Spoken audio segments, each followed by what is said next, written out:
Robin is asking, would you prescribe a medicine based on a single PQRS that is incredibly characteristic, or would you risk missing the symptom by including generals that may not include that PQRS? Okay, Robin, very good question. Now, sometimes it happens uh, that a case has a lot of physical generals and the disease symptoms, and yet it gives you one characteristic symptom that is not covered by the remedy that covers the totality.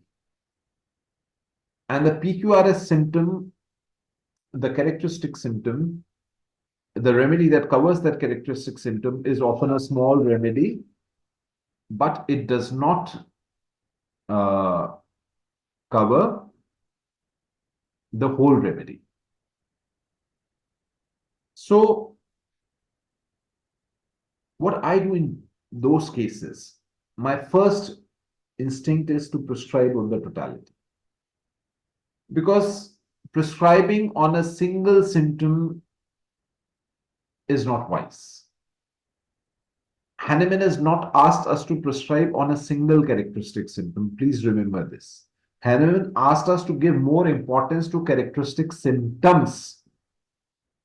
But we need a couple of symptoms to create a totality. I totally agree. There will be cases, there are going to be cases where you get one exceptionally strong symptom. Now it's a very, very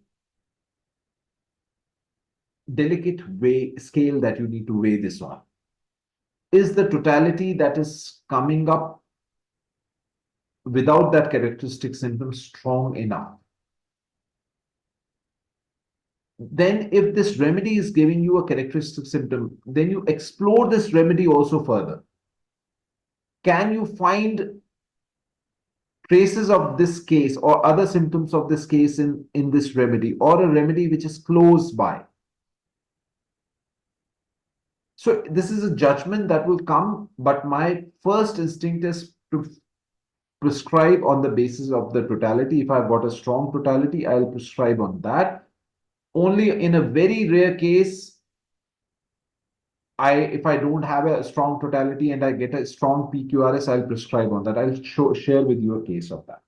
Such a case, not very common in my practice, but occasionally you do come across such cases.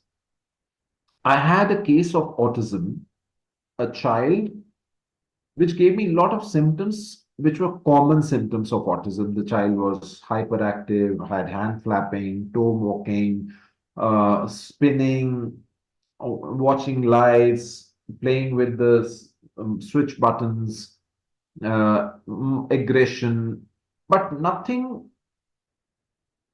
very characteristic coming out of that case.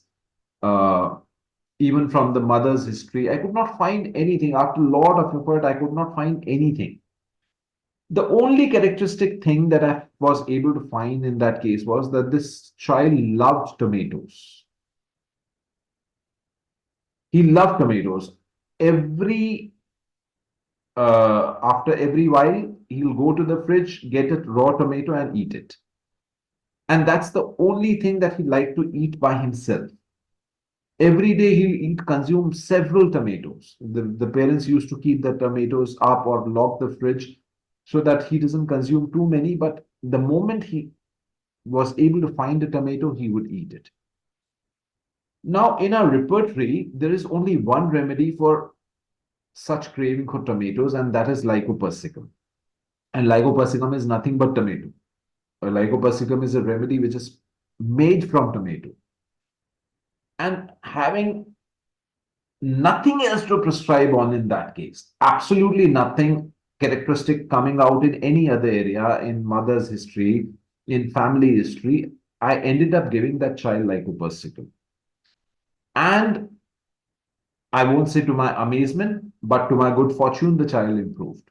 The child improved significantly. But I'll say this is an exception. This was an exception.